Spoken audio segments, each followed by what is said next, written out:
നമുക്ക് വേദയുടെ വിക്രത്തിന്റെ ഇന്നത്തെ നല്ലൊരു കഥ കേട്ടാലോ? അങ്ങനെ ഇന്നത്തെ കഥയിൽ വിക്രത്തിന്റെ ബൈക്കിന് പിന്നീട് കയറാതെ വേദ വീട്ടിൽ നിന്ന് ഇറങ്ങി പോയി കഴിഞ്ഞപ്പോൾ തന്നെ വിക്രത്തിന് എന്തോ ഒരു സംശയങ്ങളൊക്കെ തോന്നി. പോരാത്തതിനും ശ്രീജ പറയുകയും ചെയ്തു വേദയ്ക്ക് എന്തോ ഒരു മാറ്റങ്ങളൊക്കെ സംഭവിച്ചിട്ടുണ്ടെന്ന്. അതെന്താണെങ്കിലും അറിയണമല്ലോ.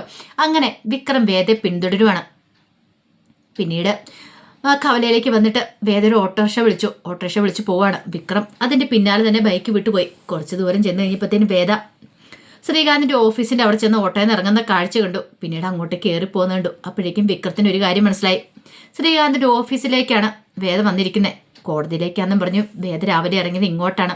പിന്നെ വിക്രം അവിടെ നിന്നില്ല. വിക്രം തിരിച്ചു പോവുക ചെയ്തത്.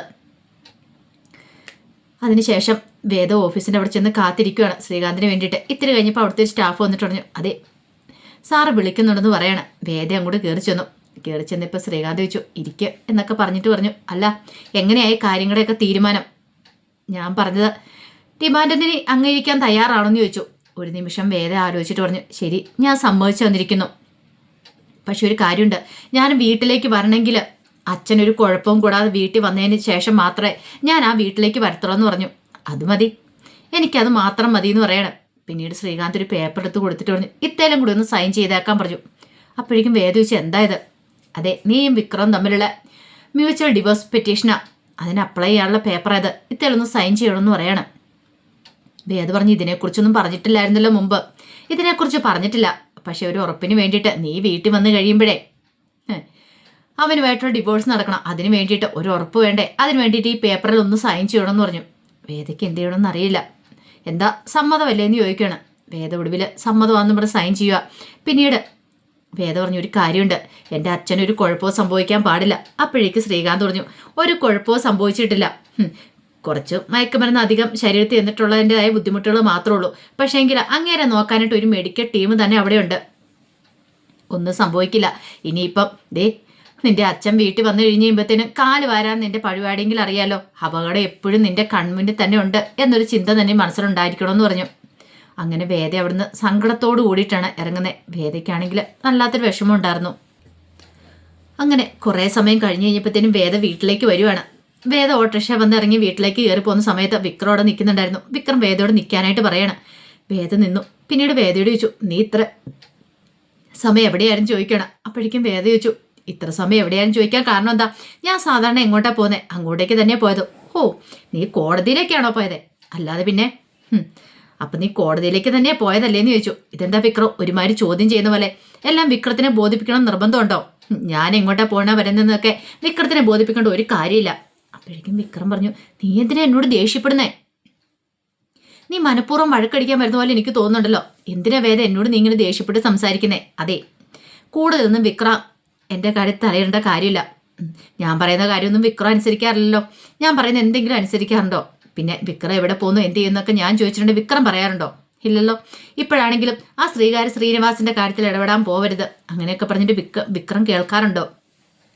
വിക്രം പറഞ്ഞു ആര് പറഞ്ഞു? ഇപ്പം ഞാൻ ശ്രീനി സാറിൻ്റെ കാര്യത്തിലൊന്നും ഇടപെടാൻ പോവാറില്ല. ഓ അതെന്താന്ന് വെച്ചാൽ മലയ്ക്ക് പോകാൻ മാല ഇട്ടിരിക്കുന്നതുകൊണ്ട് മാത്രമല്ലേ? ഞാൻ നിർബന്ധിച്ച് മാല ഇടിയിച്ചുകൊണ്ട് മാത്രം ഇപ്പം പോകുന്നില്ല. പക്ഷെ മാല ഉരി കഴിയുമ്പോൾ പോവില്ലെന്ന് ആര് കണ്ടു? വേദേ നീ അനാവശ്യമായ കാര്യത്തിൽ ഇടപെടാൻ വരണ്ട, നിന്നോട് ചോദിച്ചാലുള്ള മറുപടി അല്ലിത്. വേദ പറഞ്ഞു ആയിക്കോട്ടെ, നിങ്ങൾക്ക് മാറാൻ സൗകര്യമില്ല, പിന്നെ ഞാൻ എൻ്റെ കാര്യങ്ങളൊക്കെ എന്തിനു നിങ്ങളോട് പറയണം? അതിനെന്താണെങ്കിലും എനിക്ക് മനസ്സിലാന്ന് പറഞ്ഞു. വിക്രം പറഞ്ഞു ഇപ്പം എനിക്ക് ഏകദേശം കാര്യങ്ങളൊക്കെ മനസ്സിലായി. നീ മനഃപൂർവ്വം വഴക്കുണ്ടാക്കി ഇവിടുന്ന് പോകാൻ ശ്രമിച്ചുകൊണ്ടിരിക്കുമല്ലേ? അല്ല നീ ഇവിടുന്ന് പോകാൻ ഇരിക്കുമെന്ന് പറഞ്ഞു. അത് കേട്ടപ്പോൾ വേദ ഒരു നിമിഷം ഞെട്ടലോടെ കൂടി വിക്രത്തെ നോക്കി. അപ്പോൾ പോകുന്നതിന് മുന്നോടിയായിട്ട് അതിനുള്ള ഒരു കളവൊരുക്കമാണോ ഇപ്പം നീ ചെയ്യുന്നതെന്ന് ചോദിച്ചു. അല്ല നീ നിൻ്റെ വീട്ടിലേക്ക് പോകാമെന്ന് അറിഞ്ഞു കഴിഞ്ഞപ്പം എനിക്കൊരു അത്ഭുതം തോന്നി. കാരണം ഇതിനു മുമ്പ് അങ്ങനെയൊന്നും ആയിരുന്നില്ല. നീ സ്വന്തം വീട്ടിലേക്ക് പോകുന്ന നിൻ്റെ അമ്മയെ കാണാൻ പോണെങ്കിൽ പോലും എന്നെ വിളിച്ചുകൊണ്ട് പോകുന്ന ആളാ. പക്ഷേ ഇതിനെക്കുറിച്ച് നീ ഒരു വാക്കുപോലും എന്നോട് പറഞ്ഞില്ല. പക്ഷെ ആ കാര്യങ്ങൾ ഞാൻ അറിഞ്ഞു. നീ ഈ വീട് വിട്ട് പോകാനായിട്ട് ഇരിക്കുവാന്ന്. എന്തിനാ വേദേ? നിനക്ക് എന്താ സംഭവിച്ചേ? എന്താണെങ്കിലും എന്നോട് തുറന്നു പറ. വേദ പറഞ്ഞു ഞാൻ പറഞ്ഞു എല്ലാ കാര്യങ്ങളും നിങ്ങളോട് തുറന്നു പറയേണ്ട കാര്യമുണ്ടോ? അതിൻ്റെ ആവശ്യമൊന്നും എനിക്കില്ല. ഞാൻ എൻ്റെ ഇഷ്ടം എന്താണെന്ന് ചെയ്യാം. അല്ലെങ്കിൽ ഞാൻ നിങ്ങളോട് എന്തിനാ ഇതൊക്കെ പറയണേ? എന്താ പറയണ്ടേ? ഞാൻ നിൻ്റെ ഭർത്താവല്ലേ, ഞാൻ അറിയണ്ടേ കാര്യങ്ങളൊക്കെ. ഓ ഭർത്താവാണോ? അതെനിക്കും കൂടെ തോന്നണ്ടേ? അല്ലെങ്കിലും ഇന്ന് വരെ ഞാൻ നിങ്ങൾക്ക് അങ്ങനെ ഒരു ഇത് തന്നിട്ടില്ലല്ലോ. നിങ്ങളെ ഭർത്താവായിട്ട് ഞാൻ കണ്ടിട്ടുണ്ടോ? ഇല്ലല്ലോ.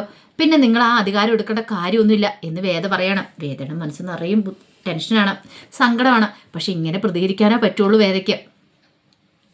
ഈ സമയം വിക്രം പറഞ്ഞു, വേദേ, നീ വെറുതെ എഴുതാപ്പുറം വായിക്കേണ്ട കാര്യമില്ല. നിന്റെ മനസ്സിൽ എന്തോ ഒരു കാര്യമുണ്ട്, അതെന്താണെങ്കിലും തുറന്നു പറ. നീ എന്തിനൊന്ന് കോടതി പോകാതെ നേരെ നിന്റെ ചേട്ടൻ്റെ ഓഫീസിലേക്ക് പോയെന്ന് ഇരിക്കുവോ? ഓഹോ, അപ്പം സ്പൈ വർക്കുമായിട്ട് എൻ്റെ പിന്നാലെ ഇറങ്ങിയിരിക്കുമായിരുന്നല്ലേ? അതെ, നീ ഓഫീസിലേക്ക് കയറി പോകുന്ന കണ്ടു. നീ ഇറങ്ങി വരുന്നോടം വരെ ഞാനവിടെ കാത്തു നിൽക്കുന്നുണ്ടായിരുന്നു. എന്തിനാ അവിടെ കാത്തു നിന്നേ? കയറി വരാൻ മേലായിരുന്നോ അകത്തേക്ക്? അകത്ത് നടക്കുന്ന എന്താണെന്ന് അറിയാൻ മേലായിരുന്നോ? അതും കൂടെ കേൾക്കായിരുന്നല്ലോ. വിക്രം പറഞ്ഞു, വേദ നീ എന്തിനാ ഇങ്ങനെയൊക്കെ പറയണേ? പിന്നെ എന്തിനാ ഞാൻ കൂടുതലൊന്നും പറയുന്നേ? എനിക്ക് കൂടുതലൊന്നും നിങ്ങളോട് പറയാനില്ല എന്നും പറഞ്ഞിട്ട് വേദ അങ്ങോട്ട് കയറിപ്പോകാൻ തുടങ്ങി. അതേസമയം ശ്രീകാന്ത് പറഞ്ഞു, അല്ല അതേസമയം വിക്രം പറഞ്ഞു, അങ്ങനെ അങ്ങോട്ട് കയറിപ്പോകാതെ അവിടെ നിൽക്കാനും പറഞ്ഞു പിടിച്ചു നിർത്തി. നീ എന്നോട് ഒരു ചോദ്യം ചോദിച്ചിട്ടുണ്ടായിരുന്നു, ശ്രീനിവാസന് അച്ഛൻ്റെ തിരുവാതിരത്തിന് പിന്നിൽ എന്തെങ്കിലും പങ്കുണ്ടോന്ന്. പക്ഷേ അതില്ലാന്ന് എനിക്കറിയാം. ഇപ്പം എൻ്റെ മനസ്സിൽ വേറെ ചില സംശയങ്ങളൊക്കെ ഉണ്ടെന്ന് പറഞ്ഞു. വേദ ചോദിച്ചു, എന്ത്? അല്ല, ഈ പറയുന്ന നിൻ്റെ ചേട്ടൻ ശ്രീകാന്ത് ഉണ്ടല്ലോ, ശ്രീകാന്തിന് ഇതിനകത്ത് എന്തെങ്കിലും പങ്കുണ്ടോയെന്ന് ചോദിച്ചു. വേദയ്ക്ക് ആകെപ്പാടെ വെപ്രാളമായി. ഈ സമയം വിക്രം തന്നെ പറഞ്ഞു, ഉണ്ടാവാൻ വഴിയില്ല, കാരണം അതിനുള്ള ധൈര്യമൊന്നും അവനില്ല. ഇനി അങ്ങനെ എന്തെങ്കിലും ഉണ്ടെങ്കിൽ പിന്നെ അവൻ ജീവനോടെ ഉണ്ടാവത്തില്ല, അവൻ്റെ അവസാനത്തെ കളിയായിരിക്കും ഇത് എന്ന് പറഞ്ഞു. വേദിയൊന്നും മിണ്ടാൻ നിൽക്കുന്നുണ്ടപ്പോൾ വിക്രം ചോദിച്ചു, അല്ല നീ എന്താ നിൻ്റെ ഏട്ടൻ ശ്രീകാന്തിനെ കുറിച്ച് ചോദിച്ചിട്ടൊന്നും പറയാത്തേ? അപ്പോഴേക്കും വേദ പറഞ്ഞു, എനിക്കറിയില്ല എന്ന് പറയാം. അല്ല, നീ ഇത് ആദ്യമേ പറയേണ്ട കാര്യമായിരുന്നല്ലോ. ഇതിനകത്ത് പങ്കുണ്ടോയെന്ന് ചോദിച്ചപ്പോൾ ഒന്നെങ്കിൽ ഉണ്ട് ഇല്ലെങ്കിൽ ഇല്ല എന്ന് പറയേണ്ട കാര്യമാണ്. പക്ഷെ നീ അതിനെക്കുറിച്ചൊന്നും പറയാത്ത എന്താ? എനിക്കറിയത്തില്ലാത്ത കാര്യത്തെക്കുറിച്ച് ഞാൻ എന്തിനാ വിക്രത്തോട് പറയണേ? അല്ല, നീ പിന്നെ നിൻ്റെ ഏട്ടൻ്റെ ഓഫീസിലേക്ക് പോയത് എന്തിനാ? എന്തോ കാര്യമുണ്ടെന്ന് തോന്നല്ലോ. അതെന്തേലും ആയിക്കോട്ടെ, അത് വിക്രത്തിനോട് പറയേണ്ട കാര്യം എനിക്കില്ല. ഇന്നല്ലെങ്കിൽ നാളെ ചിലപ്പം വിക്രം അതിൻ്റെ കാര്യങ്ങളൊക്കെ അറിഞ്ഞെന്നിരിക്കും, അപ്പോഴറിഞ്ഞാൽ മതി. അതിനു മുമ്പൊന്നും അറിയണ്ട. എനിക്കിപ്പോൾ വിക്രത്തോടൊന്നും പറയാനില്ല എന്നും പറഞ്ഞിട്ട് വേദ സങ്കടപ്പെട്ട് അങ്ങോട്ട് കയറിപ്പോയി. വിക്രത്തിന് ഭയങ്കര വിഷമമായി, എന്ത് ചെയ്യണമെന്ന് പോലും അറിയത്തുണ്ടായിരുന്നില്ല. ഇതേ സമയം വിക്രത്തിൻ്റെ അടുത്തേക്ക് ശ്രീജ വരുവാണ്. ശ്രീജ വന്നിട്ട് വിക്രത്തോട് പറഞ്ഞു, കുറച്ച് കാര്യങ്ങളൊക്കെ ഞാൻ കേട്ടു, ഞാനവിടെ പലഹാരമൊക്കെ പൊതിഞ്ഞുകൊണ്ടിരിക്കുകയായിരുന്നു പറയണം. എന്താ വേദയ്ക്ക് പറ്റിയത്? വിക്രം പറഞ്ഞു, എനിക്കറിയില്ല ശ്രീജ അടുത്തെന്ന് പറയണം. സാരമില്ല, നീ വിഷമിക്കേണ്ട, ഞാൻ ചോദിച്ചു നോക്കാം. ചിലപ്പോൾ ഞാൻ ചോദിച്ചിട്ടുണ്ടെങ്കിൽ അവൾ എന്തെങ്കിലും പറയുമായിരിക്കും എന്ന് പറഞ്ഞു. പിന്നീട് ശ്രീജ വേദയുടെ അടുത്തേക്ക് ചെല്ലുക. ഈ സമയത്ത് വേദ മുറിയിലേക്കൊന്ന് ഭാഗമൊക്കെ വെച്ചിട്ട് അവിടെ ഇങ്ങനെ ഇരിക്കുക, എന്ത് ചെയ്യണമെന്ന് പോലും അറിയത്തില്ല. അപ്പോഴേക്ക് ശ്രീജ എന്നിട്ട് ചോദിച്ചു, എന്താ വേദ, നിനക്കിത് എന്തു പറ്റിയെന്ന് ചോദിക്കണം. എന്ത്? നിനക്ക് എന്തോ മനസ്സിൽ വിഷമമുണ്ട്, എന്ത് കാര്യമാണെങ്കിലും തുറന്നു പറ. എന്ത് തുറന്നു പറയാൻ? എനിക്ക് നിങ്ങളോട് ആരോടും ഒന്നും തുറന്നു പറയാനില്ല. അല്ല, നിന്റെ മനസ്സിൽ എന്തോ ഒരു വിഷമം തട്ടിയിട്ടുണ്ട്. ഞാൻ ഇന്നും ഇന്നലെ ഒന്നും അല്ല നിന്നെ കാണുന്നേ. ഈ വീട്ടിലേക്ക് നീ വന്നതിന് ശേഷം ആദ്യം ഞാനുമായിട്ടാണ് നീ കൂട്ടായത്, അറിയാലോ. അതിനുശേഷം വിക്രത്തെ നിന്നെ ഒന്നിപ്പിക്കാൻ വേണ്ടിയിട്ട് ഞാനാണെങ്കിലും കുറെ പരിശ്രമിച്ചിട്ടുണ്ട്. നീയാണ് എന്നോട് എല്ലാ കാര്യങ്ങളൊക്കെ പറഞ്ഞുകൊണ്ടിരുന്നത്. എന്നിട്ട് ഇപ്പം നിനക്കിത് എന്തു പറ്റി? നിന്റെ മനസ്സിൽ പുറത്തു പറയാൻ പറ്റാത്ത എന്തെങ്കിലും ഒരു കാര്യം ഉണ്ടെങ്കിൽ അത് ആരോടെങ്കിലും തുറന്നു പറ, എന്നോടെങ്കിലും ഒന്ന് തുറന്നു പറ. ഒരു പക്ഷേങ്കിൽ വിഷമം ഇങ്ങനെ മനസ്സിൽ വെച്ചുകൊണ്ടിരുന്നിട്ടുണ്ടെങ്കിൽ അത് ഇരട്ടിക്കുള്ളൂ. ആരുടെയും തുറന്നു പറയുകയാണെങ്കിൽ കുറച്ച് ആശ്വാസം കിട്ടുമെന്ന് പറഞ്ഞു. വേദ പറഞ്ഞു, എനിക്ക് നിങ്ങളോട് ആരോടും ഒന്നും പറയാനില്ലെന്ന് പറയണം. ഇത് കേട്ടപ്പോൾ ശ്രീജ പറഞ്ഞു, അത് കള്ളത്തരം. നീ ഇങ്ങനെ വെറുതെ വിഷമിച്ചിരിക്കില്ല, എനിക്കറിയാം. ഈ കുടുംബത്തെ നേർവഴിക്ക് കൊണ്ടുവരാനായിട്ട് നീ എന്തൊക്കെ കിടന്ന് പെടാപ്പാട് വിട്ടു. നീ അങ്ങനെ വെറും വാക്ക് പറയുന്നോളോ അല്ല ചെയ്യുന്നോളോ അല്ല എന്ന് എനിക്ക് നന്നായിട്ട് അറിയാവുന്ന കാര്യമാണ്. ഈ വീട്ടിൽ അച്ഛനെ മാനെ രണ്ട് ധ്രുവങ്ങളിലായിരുന്ന അച്ഛനെ മാനും തമ്മിൽ ഒന്നിപ്പിക്കാൻ വേണ്ടി നീ എന്തൊക്കെ ചെയ്തു? അവരെ ഒന്നിപ്പിച്ചു.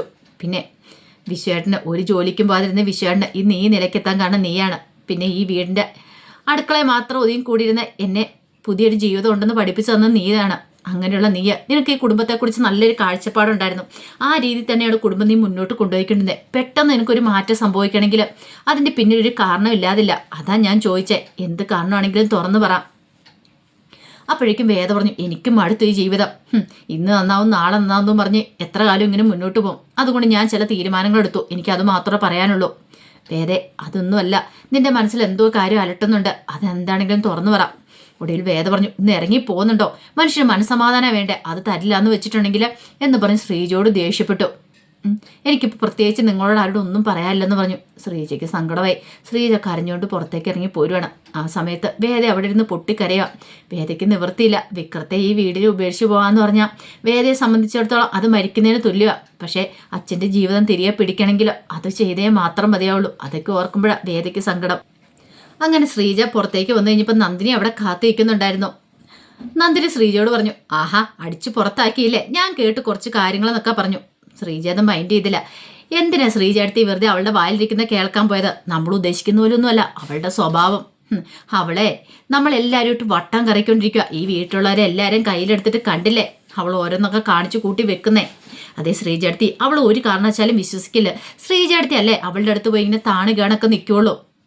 അതിൻ്റെ ആവശ്യം വല്ലതും ഉണ്ടോയെന്ന് ചോദിച്ചു. ശ്രീജാനും മറുപടി ഒന്നും പറയാതെ അങ്ങോട്ട് നീങ്ങി കഴിഞ്ഞപ്പോഴത്തേനും നന്ദിനി ഓർത്ത് ഓ പറഞ്ഞതേറ്റില്ല. പിന്നീട് വീണ്ടും ശ്രീജയുടെ പിന്നാലെ ഓടിച്ചെന്നു. അത് ശ്രീചേട്ടത്തി അവിടെ നിൽക്കുക. അത് ഞാൻ കുറ്റപ്പെടുത്തി പറഞ്ഞൊന്നും അല്ല ശ്രീചേട്ടത്തിയെ. ശ്രീചേട്ടത്തിനെ ഒന്ന് ആലോചിച്ച് നോക്കിയേ. ഇപ്പം ശ്രീചേട്ടത്തി അവളുടെ മുറിയിൽ പോയി അവളോട് കാര്യങ്ങളൊക്കെ ചോദിച്ചിട്ട് അവൾ എന്തേലും പറഞ്ഞോ? ഇല്ലല്ലോ, ഒരു കാര്യവും പറഞ്ഞില്ല. അതുകൊണ്ടൊക്കെ ഞാൻ പറഞ്ഞേ, ചോദിച്ചുകൊണ്ടതിന് പ്രയോജനം ഉണ്ടെന്ന് തോന്നില്ല. ഈ പറയുന്ന വിക്രത്തോടെ ഇഷ്ടമാണെന്നൊക്കെ പറയുന്ന വെറുതെയാന്നേ, അതിനകത്തൊന്നും ഒരു കഥയില്ലെന്നൊക്കെ പറഞ്ഞു. ആ സമയത്ത് ശ്രീജ പറഞ്ഞു, നന്ദിനി ഞാൻ അവളുടെ മനസ്സിൽ എന്താണെന്നുള്ള അറിയാൻ പോയത് എന്തുകൊണ്ടാണെന്നറിയാവോ? അവളുടെ മനസ്സിൽ എന്തോ ഒരു വിഷമം ഉണ്ടെന്ന് കരുതിയിട്ടാ, അല്ലാതെ നീ ഉദ്ദേശിക്കുന്ന നനഞ്ഞിടം കുഴിക്കാൻ പോയതൊന്നുമല്ല. അങ്ങനെ സംസാരിക്കണ സമയത്ത് കമല ക്ഷേത്രത്തിൽ നിന്ന് ഇറങ്ങി വരുന്നുണ്ടോ അങ്ങോട്ട്. കമല ക്ഷേത്രത്തിൽ നിന്ന് വീട്ടിലേക്ക് വരുന്നുണ്ട്. അപ്പോഴേക്കും നന്ദിനി പറഞ്ഞതേ അടുത്തയാളും എത്തി. ഉപവാസം നടത്താൻ പോയിരിക്കുക. ഇനി എപ്പോഴാണോ എന്തോ തളർന്ന് താഴെ വീഴുന്നത്. അത് കേട്ട് കഴിഞ്ഞപ്പോൾ നന്ദിനി നീ എന്തൊക്കെയാ അത് കേട്ട് കഴിഞ്ഞപ്പോൾ ശ്രീ ചോദിച്ചു നീ എന്തൊക്കെയാ നന്ദിനി പറയണേന്ന് ചോദിച്ചു.